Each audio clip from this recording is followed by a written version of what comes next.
So today I want to go over a few CTE updates that mainly focuses around the medic bag and the first aid pack, also some news about the nighttime maps and a patch for retail BF4 that might be coming early next month.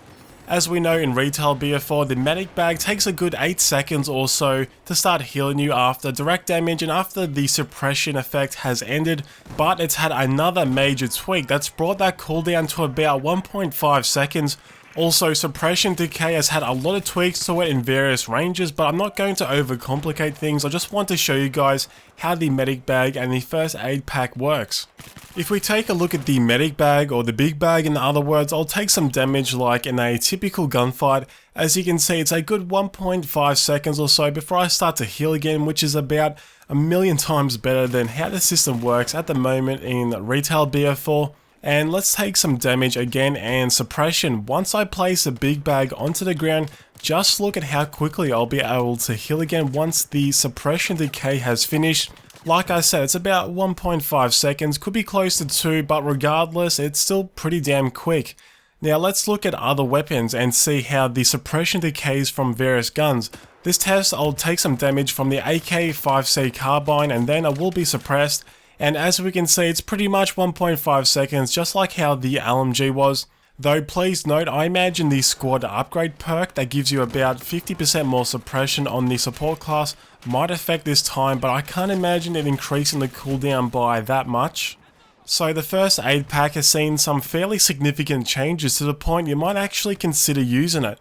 In this test, I'll take continuous suppression, and as you can see, I can actually pick up the first aid pack, and on top of that, I can heal even while being suppressed, which is a really nice feature. But of course, if I take damage, the healing will stop, so I can imagine if maybe you're trying to play the lone wolf style and push up towards an objective, you may want to use a first aid pack. You can easily just place it down and run while taking suppression, trying to avoid direct damage.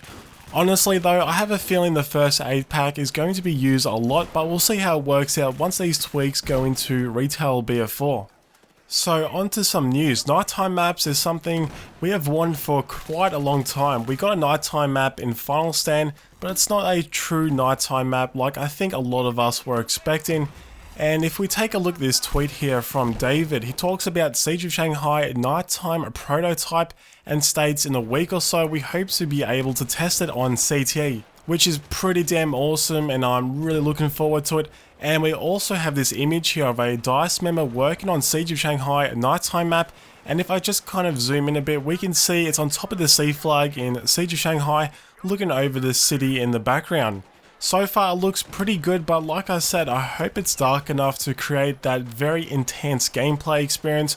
I can't wait to see the tracer effect and muzzle flashes going off all over the place, but I guess being nighttime, a lot of players will most likely just be running with the flash hider or silencer to hide that muzzle flash.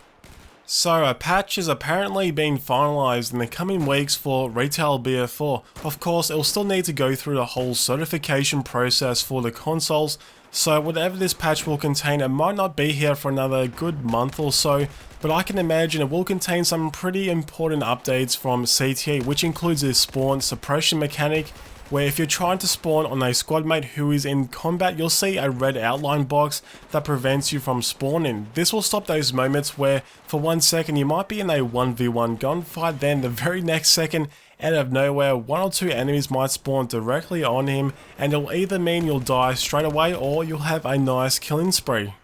Also, I'm hoping we can finally get the hit marker customization like I've demonstrated before in my previous CTE videos. You can change the size and color of your hit markers and even the sight reticle, which I'm really hanging out for because, well, for me anyway, the Coyote red dot sight reticle is just a little too thick. It annoys me quite a bit. And last but not least, I imagine this patch will contain the medic bag and the first aid pack updates, which I just talked about at the start of this video. The 1.5 second cooldown after you've taken direct damage and suppression is a very welcome change, and I think this is something people can't wait to see in retail BF4. So anyway guys, that's it for today's video. My question is for you, do you like the updates to the medic bag and the first aid pack? Could you actually see yourself using the first aid pack in any situation? Leave your comments down below. Thanks for watching and I'll see you in the next video.